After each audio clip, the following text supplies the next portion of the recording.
안녕하세요. 아주대학교 병원 재활의학과 임신영입니다. 네, 교수님 안녕하세요. 아주대병원이 사경치료로 진짜 유명하잖아요. 저는 근데 사경이라는 걸 처음 들어봐서 굉장히 생소한데요. 사경이 대체 무엇인가요? 사경은 고개가 똑바르지 않은 것을 사경이라고 합니다. 두 눈이 수평을 유지하고 있어야 되는데 그렇지 않고 오른쪽이나 왼쪽으로 기울어 있거나 또는 오른쪽이나 왼쪽으로 돌아가 있는 것을 다 사경이라고 하고요. 기울어 있는 것과 돌아 있는 것이 같이 나타나기도 하고 각각 나타나기도 합니다. 그럼 사경에도 종류가 있나요? 예, 사경에 몇 가지 종류가 있습니다. 신생아 목의 한쪽에 멍울이 만져지거나 목에 있는 근육이 굉장히 두껍게 만져지고 아기가 멍울이 있는 반대편으로만 고개를 돌리려고 하는 특성을 보이는 근성사경이라는 질환이 가장 흔합니다. 두 번째로 말씀드릴 거는 안성사경이라는 것인데요. 눈이 위로 올라가는 것을 상사시라고 하거든요. 상사시가 있거나 또는 눈동자가 흔들리는 것, 안구진탕이라고 합니다. 상사시나 안구진탕이 있는 경우가 안성사경 또는 안성측경이라고 합니다. 약 5%에 해당합니다.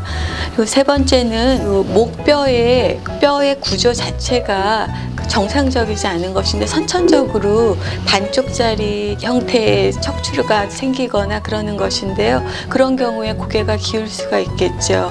그리고 마지막으로 말씀드리고 싶은 것이 손해나 그 숨골을 포함하는 뇌, 간의 선천적인 기형이나 또는 종양 등에 의해서 고개가 기우는 경우들이 있습니다. 사경은 유전이 되기도 하나요? 사경의 원인이 궁금해요. 사경은 유전이 될 수도 있지만 유전적인 소인이 매우 낮은 병입니다. 우선은 제일 흔한 근성사경은 임신 말기가 되면은 아기는 커지고 어머니 뱃속에 공간이 적어질 때 임신 말기에 아기의 자세와 관련돼서 근성사경이 생길 수가 있습니다. 또는 애들이 이제 자연분만할 때 분만 과정에서 김연아처럼 이렇게 돌아요. 그런데 몸통은 그냥 이렇게 머리가 이렇게 도는 경우는 동일한 일이 발생하는 거죠. 한쪽 흉쇄유돌근이 늘어나고 파열이 되고 붓고 단축이 올 수 있는 겁니다. 아이가 사경일 때는 주로 어떤 행동을 보이나요? 예, 우선은 신생아기에는 한쪽 목에 이렇게 멍울 같은 게 보이는 경우들이 있거든요. 아기가 한쪽으로만 고개를 돌리려고 하는 게 굉장히 주요한 증상이고요.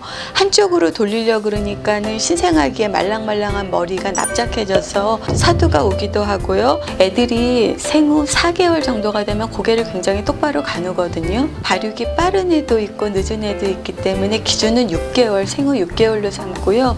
생후 6개월이 되면은 반드시 고개를 똑바로 해야 됩니다. 똑바르다는 것은 깨어있는 시간에 약 70% 정도 고개를 똑바른 걸 얘기하거든요.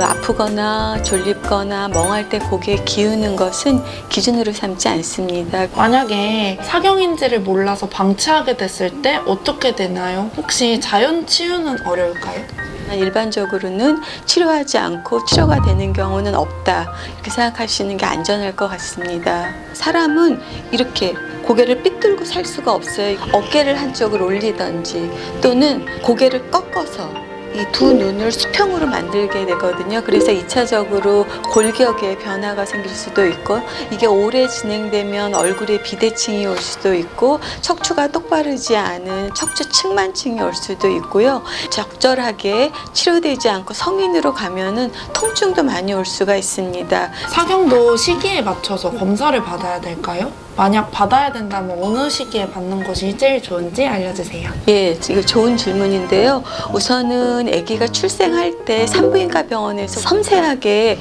근성사경이 있는지 양쪽 목을 보시거든요. 국가에서 하는 영유아 검진 산업이 7번 있습니다. 그때 스크리닝 되는 경우도 굉장히 많이 있습니다. 가장 중요한 거는 엄마, 아빠, 가족들이 아기가 목에 그 멍울이 만져진다든지 양쪽으로 잘 돌리지 않는다든지 이러한 것들을 관찰하셔서 오시는 경우들이 있어서요. 어느 시기든지 의심이 되면 그 진료를 받아보시는 것이 좋습니다.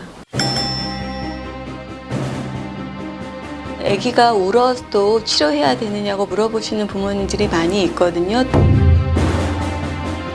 일시적으로는 대칭이 잘 맞다고 하더라도 받아서 재발하는 애들이 한 10%가 있습니다.